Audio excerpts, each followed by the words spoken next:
Jake Horowitz, welcome to An Actor Despairs, brother. How you doing? I'm pretty good. Thanks for having me. Oh, dude, thanks for being on here, man. Dude, the Vassa Night, man. Like, I'm not really a sci-fi guy, but like stylistically, like what you did with that character as an actor and also that director, like it was just the perfect amalgamation for like that.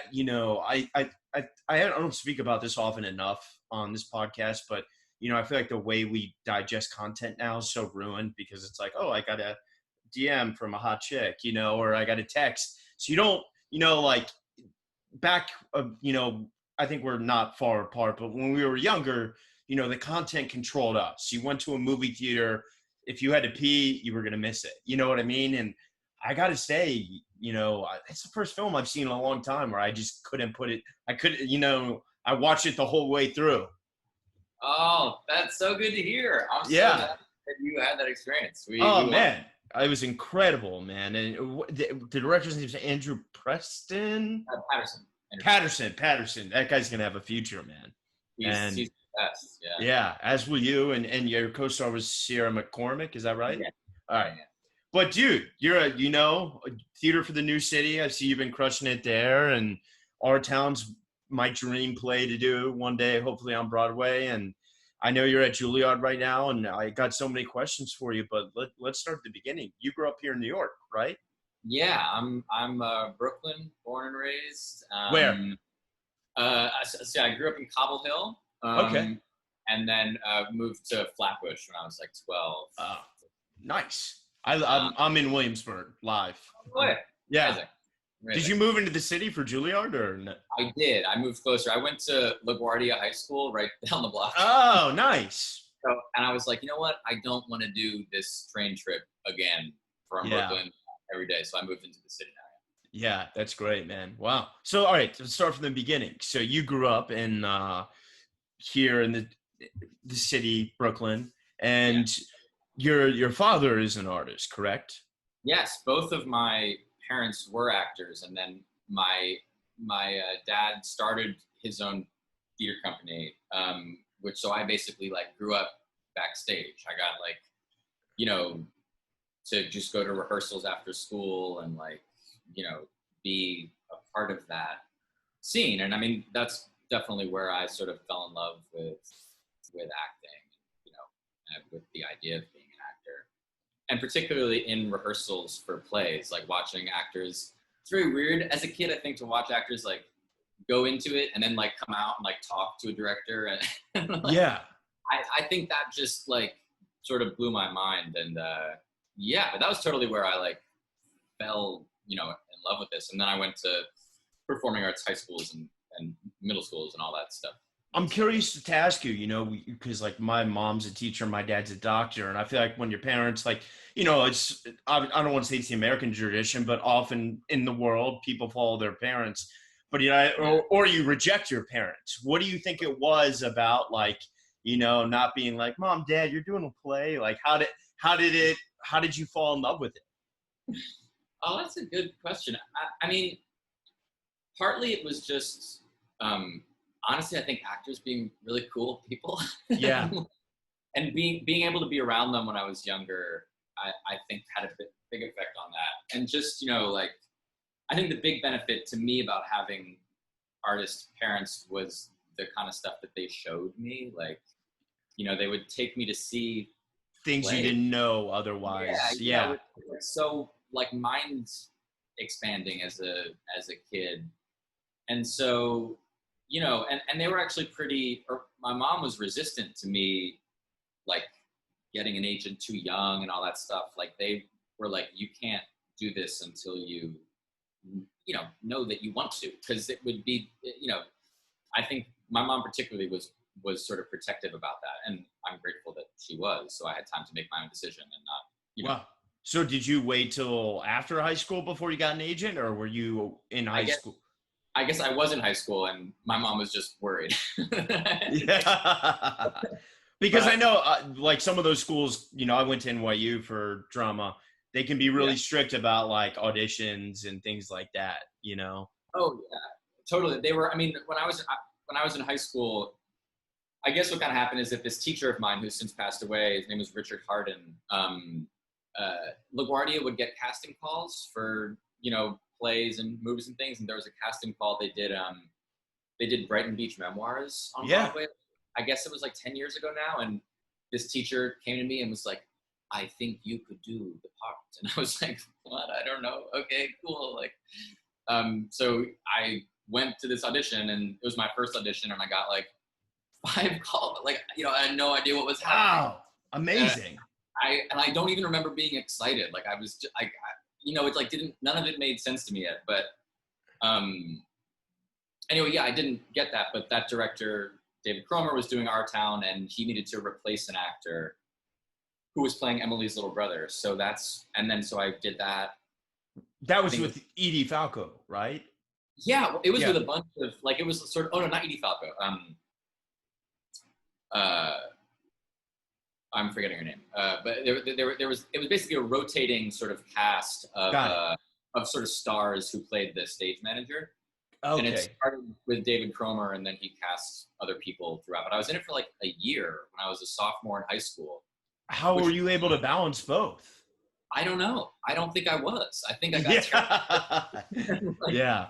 And like, I was also on the soccer team, and I was like showing up to the play like sweaty and like in my jersey. It was ridiculous. Where was the play? It was at Barrow Street. The best, man. That's awesome. Beautiful. But I mean, I think that's where I felt, a shift, I think, in just like taking acting being real to me. It was like, oh wow, I love this, and I'm like accepted by these people, and there was such a family feeling in that play because it ran for so long, and it was just like this sort of beautiful, mind-blowing experience. And so that's how I got a manager from that. And is that the point where your mom and your father signed off on you doing this?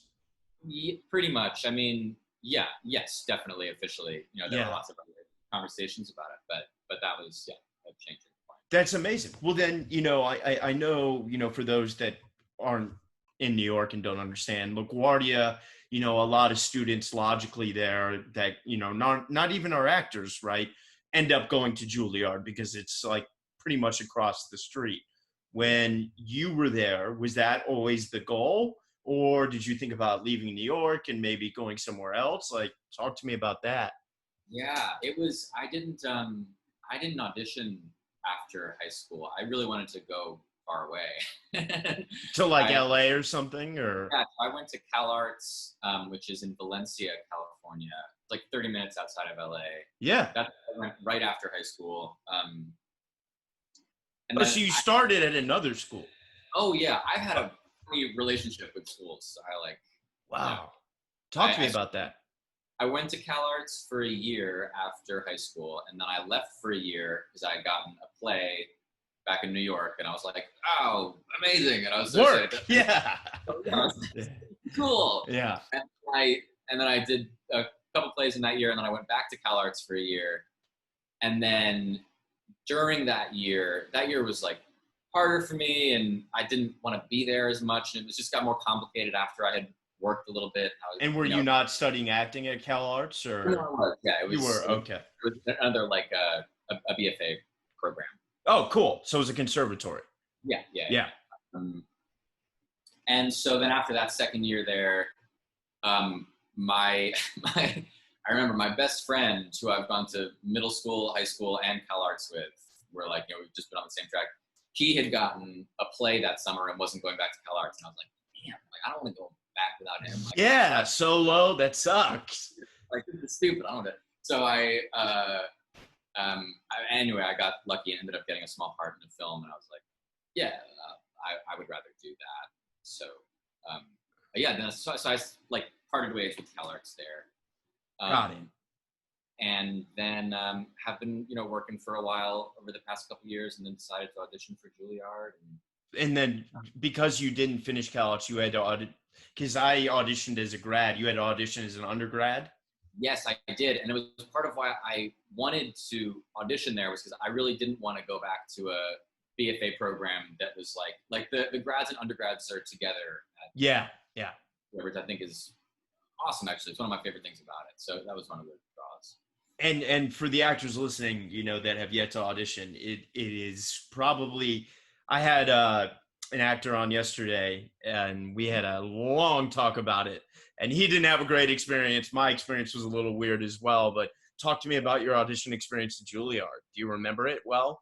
Yeah, I do. I just remember it being like the adrenaline is so intense. Oh my God. I And mean, and they see about like 300 people per slot, right? You're in, yes, yeah. A day, they're seeing like 200 to 300 people, I think. For 18 slots for those that aren't actors listening. Yeah. It's just crazy. It's like you're being surrounded by that many people. And there's this weird thing, which I never, like, I'm a kind of person, I like to like take my like quiet time, in my like space. Yeah. Before. And there's just like 200 people, and there's, I don't know, to me there was like this pressure to socialize, actually, to like be with people. And I kind of didn't want to do that at all. It was like saving up all this energy and all this work. You're prepared like 10 minutes of material. It's like how did you select your pieces? I don't know. There was one play, there's like actually things recommended to me by family and friends. My best buddy Sam had done this monologue that I then read, and I was like, oh yeah, I definitely want to do this. And then there was a thing from a play called Balm and Gilead that anybody who's gone to a drama school knows, because it's got a big cast, so they all do it all the time. And were you quite familiar with iambic, having gone to LaGuardia, or do you guys not do a lot of classical work?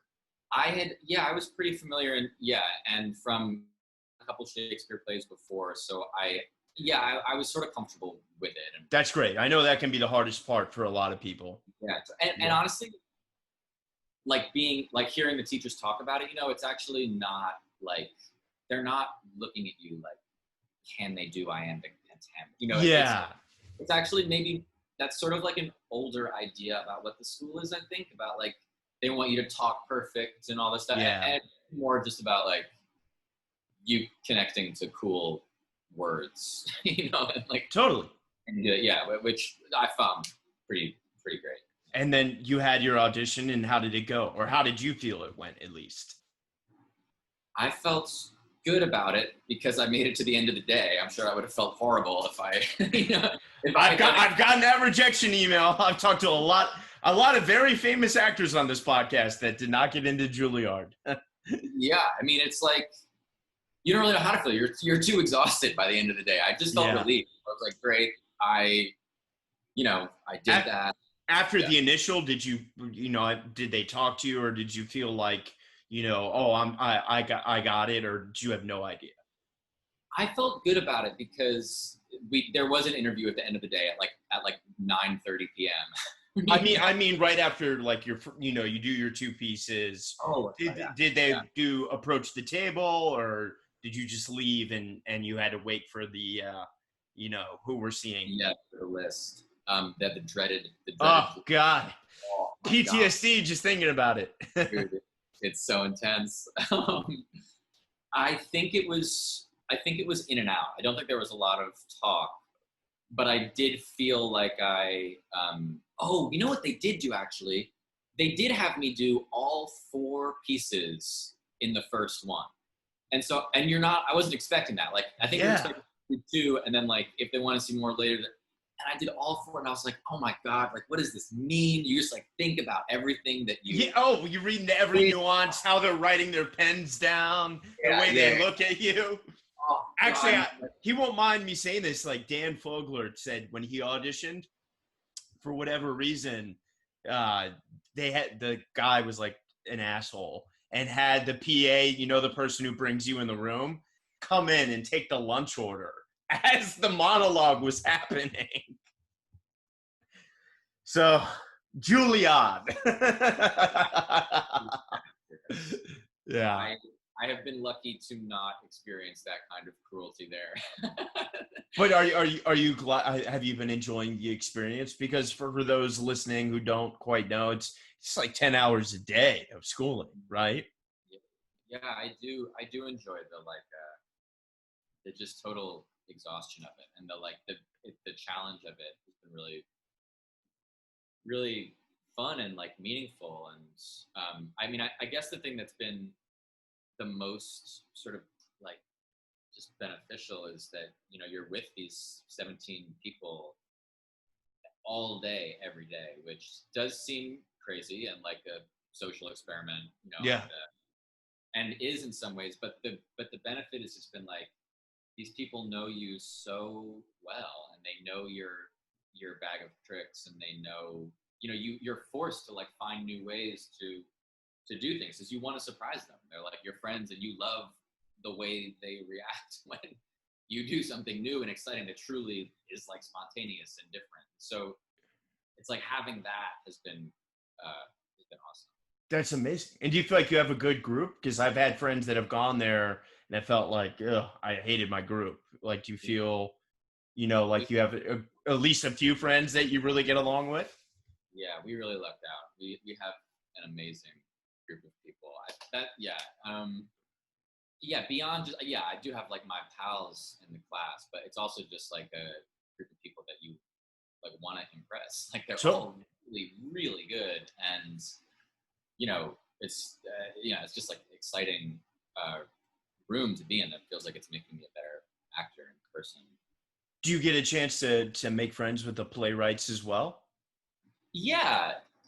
I mean, I don't know about like. There's not a lot of socializing going on. Yeah, I'm sure it's work. It's so busy, but yeah, totally. I mean, develop a relationship and see their work and talk to them afterwards, and you know, get coffee from time to time. So yeah, it's been. And for those that, you know, maybe are interested in auditioning, any words of advice you would give them? Oh yeah, just that it's like I don't know what part of what the teachers all say, you know, now that we're in and they can tell us their secrets, is like that it's, you know, just you do all your preparation, but it's important to like go in loose and surprise yourself, and don't, you know, it's a much less, I think, like stuffy high echelon like group of teachers who like want you to talk a certain way and are like, you know, gossiping when you leave and all that. It's actually not the environment that I have found it. I found it to be way more supportive, and like, you know, if you come in with like questions or with material that you're not sure, like it's like from a novel or it's a poem or you wrote it yourself, like they're down. Like it's about your connection to it, and you know, I just do you and trust it. They're responding to that. That's so beautiful, man. I'm glad you're doing that. And are you at the point where you're doing shows yet, or is that not till later in the year? Yeah, we do shows, but they're in studios, and there's like no one else allowed. I was gonna say, you got to invite me. I'm coming.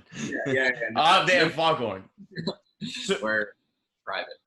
So then talk to me, man, you know, because like we just talked about how intense it is. How have you been able to balance, you know, auditions? Because I'm sure, you know, sometimes maybe, you know, your manager hits you up and they're like, Peaky Blinders season 6, dude. And you're like, I got second semester. Like, is that tough? Or do you tell them just like, hey, not till May, can you leave me alone? It's honestly, it's just I have a great manager who's so understanding. And, you know, we talked a lot about it before I went, and she's just super into the long game, you know, and she gets it. She's like, you know, you got to do what you want to do right now. And so it's really like a project to project conversation. And I've never felt like pressured to audition for anything. That's beautiful, man. Well, just so great. And I think, you know, I feel really grateful for that. And also grateful, which I don't think this is going to be every year, and there may be some like harder decisions down the line, but like this year just worked. Like I did a film in July and August, and then there was a film that shot in January in my winter break that was like absurd. And anyway, so I'm like, you know, that reminds me. So then what happened with you guys in Corona? How did Juilliard deal with that?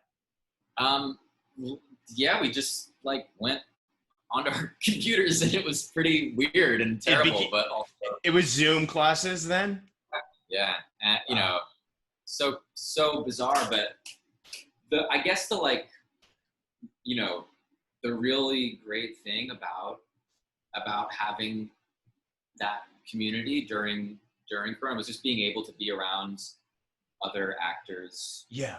While this was falling apart, like while everything was so terrible, to have to show up, once a day and just like, be with other people in the same boat and like, work on whatever, some scene, which was always awkward, and you're like on a computer and it's weird, but whatever, you're finding a way to make it work. Yeah, man, that's great. Well, then talk to me about the Vassa Night. How did that come your way? That was through my manager, Carolyn. It was like a self-tape from Texas. They were trying to cast it locally from Texas.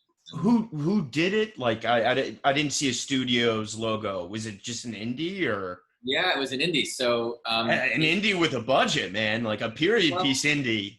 Okay, so there's a cool Easter egg in it. In the credits, there's a special thank you to Kevin Durant, which some people have caught. The NBA player? So what? yeah. So Andrew runs or ran his own commercial company in Oklahoma City. That's where he's from.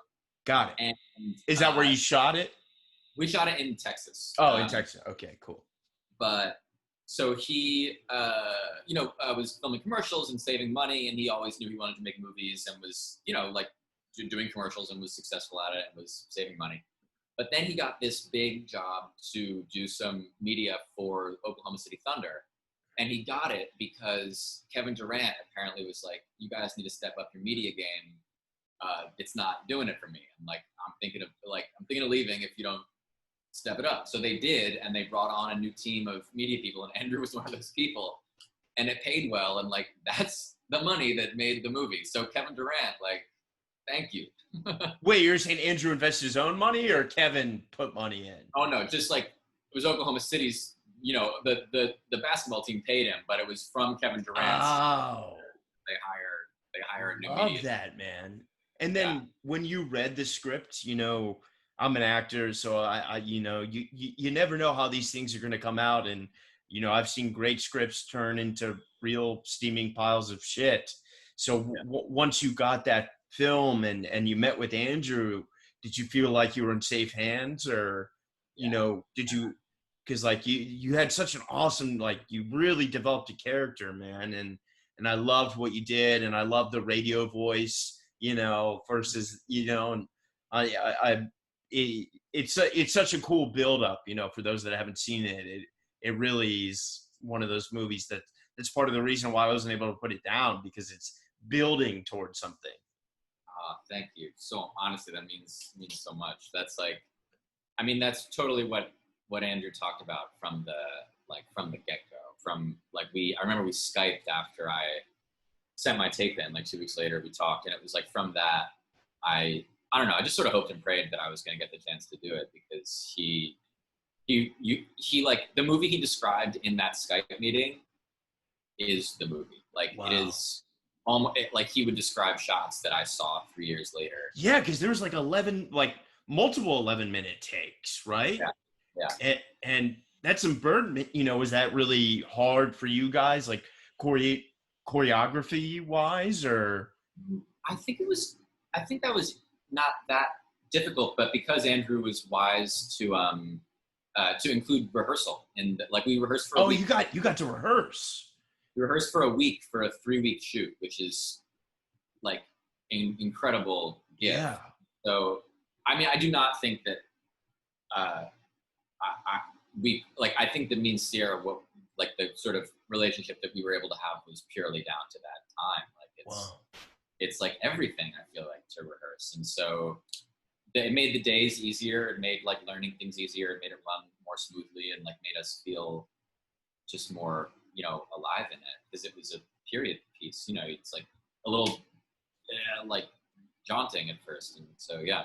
Totally. And how did it feel just as an actor to show up and be in a period piece? Like, did you feel a need to, kind of like echo this like voice, because like we see old movies and, it's like, oh, the moon kid, but like, did it feel natural? Did you like talk to me about the development of that character. Yeah, it definitely felt weird at first, and there were times in that rehearsal week where I think I personally was like falling into the like, look at the moon, buddy. All the time. Yeah, I do that all the time. Right. Yeah. It's just so. I mean, it was fun because it has to walk that line, Yeah. those are the words. Yeah. But we were sort of like pushing against that, being like, how would it really sound? Which was fun for me. And once we sort of got like, once you sort of like caught that tone, it was way easier to like find it every night. And, and like you're memorizing your lines and you can just sort of slip into it. But I really put that down to the rehearsal time for sure. And the fact that there's a lot of like recordings of DJs in that time that I was able to listen to. I wasn't just like shooting in the dark. Like there were, examples that, that I had in my head, and, that I could sort of, they were like sort of compasses. Like this is the way they kind of sounded, and like I'm gonna put my own thing on it. Like, this is the idea. Do you have a coach that you work with, or do you do it on your own? With that one, I did it on my own. I actually did it sort of with Andrew. We didn't meet for a while, but we did do some recordings just back and forth over that summer. And I would record some of the dialogue and we would talk about it. And then he asked me, it was a great thing.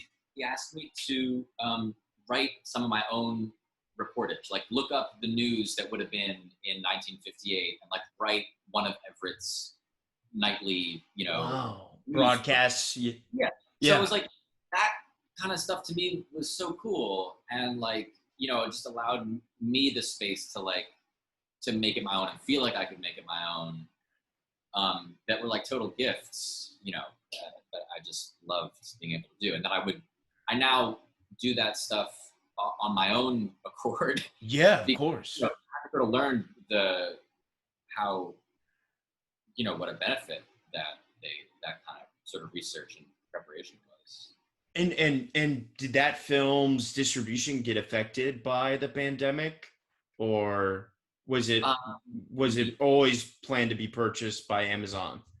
It got purchased after TIFF in September, so they were always on board. It was supposed to do like a more theatrical thing, but they did drive-in theaters instead, and so it wasn't totally changed.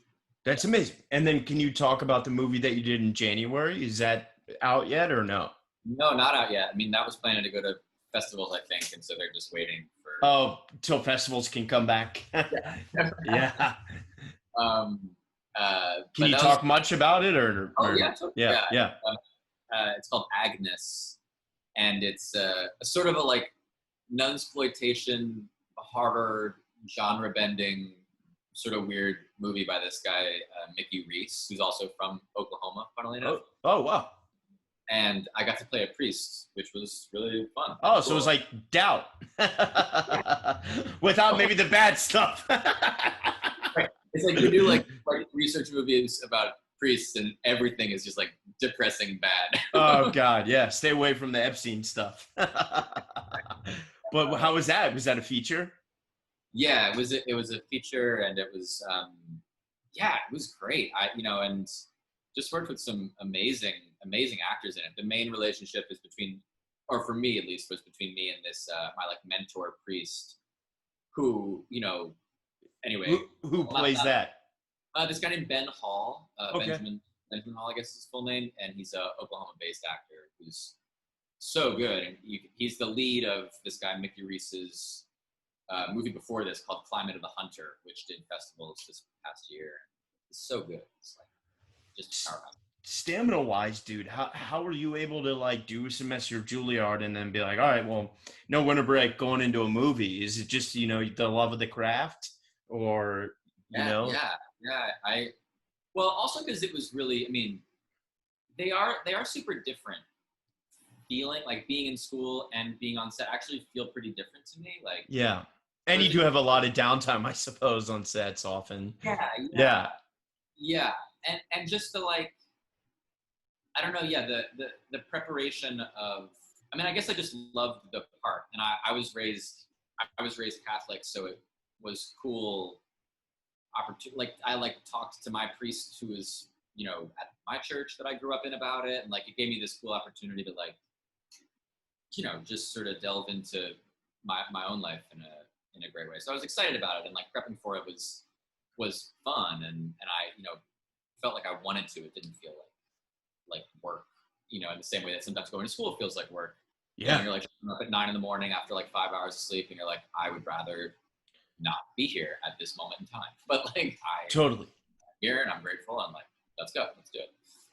That's amazing, man. And then I'm curious to ask you, you know, what's, you know, Juilliard, you know, it's an amazing school. And obviously there's, you know, like an actor like Dallas Roberts, who I love, who works all the time. And then there's the Adam Driver and Oscar Isaacs. Is there a certain, like, you know, I'm not saying any of us can determine where we end up, but is there an ideal career that you kind of want to manifest for yourself from this, you know, wonderful experience of this incredible institution? Yeah, definitely. I mean, it's so hard not to think about that stuff. Yeah. Especially because the names are all on the walls, you know, you can't walk. Yeah. That's like, oh, great. Yeah. Adam Driver. Yeah. He's Star Wars 17. Cool. Yeah. I guess, well, Oscar Isaac, I mean, both Oscar Isaac and Adam Driver I hold really dear as like role models of actors. I guess I love actors. I will always want to do plays and movies and TV for like that. I don't ever want to like do one or the other. I want to be someone who, you know, can sort of ride, you know, both trains and switch and forth, which is not it's like, it is a weird thing. And sometimes you see, or sometimes I see like film actors on stage and they're like, it's like not the right thing for them. Theater actors on film. It's not, you know, I know exactly what you mean. Bounce back and forth. And I love acting. Laurie Metcalf, I think is so amazing. Oh my God. She's so good in both. And so like Michael Stuhlbarg, you know, oh God. Incredible. Viola Davis and Fences on Broadway, and then in the film too, just remarkable. So like anybody with that kind of career, I love. And Oscar Isaac, I love. I like, you know, I play guitar and like. Oh, so you're gonna be. I see where it's going for you, dude. I'm curious then, man. You know, are you guys going back to in-person classes? It's like play it by ear sort of thing. It's just going to be we're starting on Zoom, and then they're just going to phase in-person stuff as, you know, the country deems safe. And do you feel okay? I mean, I'm not trying to trash Juilliard. Are you know, comfortable working? You know, because doing a monologue or a scene on Zoom is very different than in person. Have you been able to adapt to that, or has it been tough? Yeah, it's weird. It's totally weird. I mean, I don't think anybody is like stoked about it. Yeah. But you know, it's like, what can they do? You know, and I feel great about how they're dealing with it and how they're like, you know, listening to us about what we want, and they're, you know, they like cut the hours of the schedule way down during the end of last semester because it was just like being on Zoom for 10 hours is the last thing you feel like doing at home. You can't do that. So, and I guess what else is good about it? I mean, this is like way looking on the positive, which is, you know, but it's like, I guess like as an actor, there's like often really tough, like roadblocks, you know, like you're on set and there's like 40 things going on and you have to cry in like, you know, 10 seconds. It's like part of what it feels like being an actor is like, you gotta do the best you can given all the shit that's in your way sometimes. And rolling with the punches, man. Rolling with the punches. And so there's just a lot of punches, which I think is okay, you know. And being at such a wonderful theater school, you know, how are you feeling about the, I mean, because I don't think anyone has the answer about the future of theater, you know? Do you think that's something that we're gonna see come back? Or do you think that's I mean, I guess it really is dependent on this pandemic, you know, but it's so tough to just be in Times Square and see that all dark, you know? Yeah, it's really weird. I mean, I do think that it will come back. I mean, I feel confident about that. I don't know in what capacity, and I don't I mean particularly I don't know what Broadway is going to look like. Just Yeah. because I mean, I just wonder about the business model being. I mean, like we'll just see like how cities respond to this in the next 5 years. But it's like Broadway is so much also about like tourism and people like Yeah. wanting to come to the city, and there's like a lot of an older audience for theater, and are they going to want to come and like sit elbow to elbow with people? Especially, you know, and I know they can't economically, even if they just did 50%, that it would cost them more than it's worth. So it's like, are they going to do $400 tickets, or, you know, is it going to be 5 years? You know, Yeah, I think it's going to be, you know, based on no real information or like, yeah, you know, no of the finances of Broadway. It seems like it's going to be a slow track back yeah. because, yeah, just like filling seats is going to be different. How about during this pandemic? Have you been able to have some auditions, or has it been slow?